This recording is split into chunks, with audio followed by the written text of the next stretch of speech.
স্ত্রীকে ভালোবেসে কতজনই তো কত নিদর্শন রেখে গেছেন। ইতিহাসের পাতায় গাঁথা রয়েছে সেসব ভালোবাসার আলেখ্য। তেমনি ভালোবাসার এক অনন্য নিদর্শন রেখে গেছেন অষ্টাদশ শতাব্দীর পাল বংশের রাজা চান্দিলাল পাল। রানীর সুস্থতার জন্য নওগাঁয় ৩৬৫টি পুকুর খনন করেন তিনি।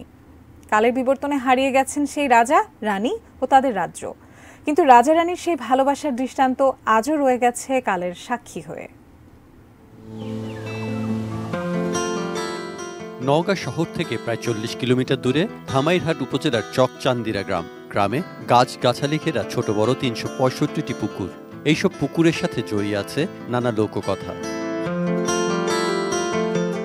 প্রচলিত আছে অষ্টাদশ শতাব্দীতে রাজা চান্দিলা পালের দ্বিতীয় রানী দুরারোগ্য রোগে আক্রান্ত হন। রাজ্যের বৈদ্য হেকিমদের চিকিৎসাতেও সুফল মেলে না।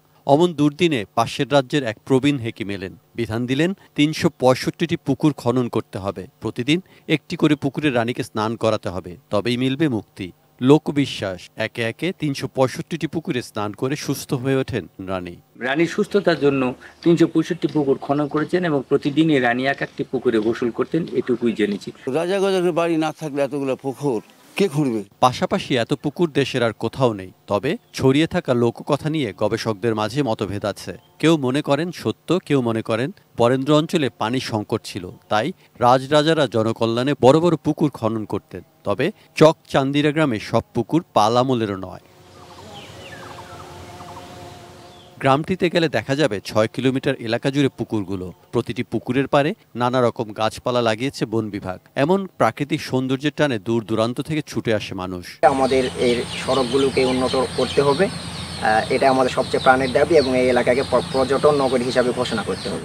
রাস্তাঘাটের বেহাল দশার কারণে পর্যটকরা এসেও মাঝপথ থেকে ফিরে যায়। যোগাযোগ ব্যবস্থা এবং অবকাঠামোগত উন্নয়ন করে চকচান্দিরা গ্রামকে আকর্ষণীয় পর্যটন স্পট হিসেবে গড়ে তোলা জেলাবাসীর দাবি। যদি প্রাকৃতিক সৌন্দর্য থাকে তাহলে অবশ্যই আমরা এটা করব এবং পর্যটন আকর্ষণ করতে যে অবকাঠামোগত যদি উন্নয়ন লাগে সেটাও আমরা প্রকল্প নিয়ে বাস্তবায়ন করব ইনশাআল্লাহ।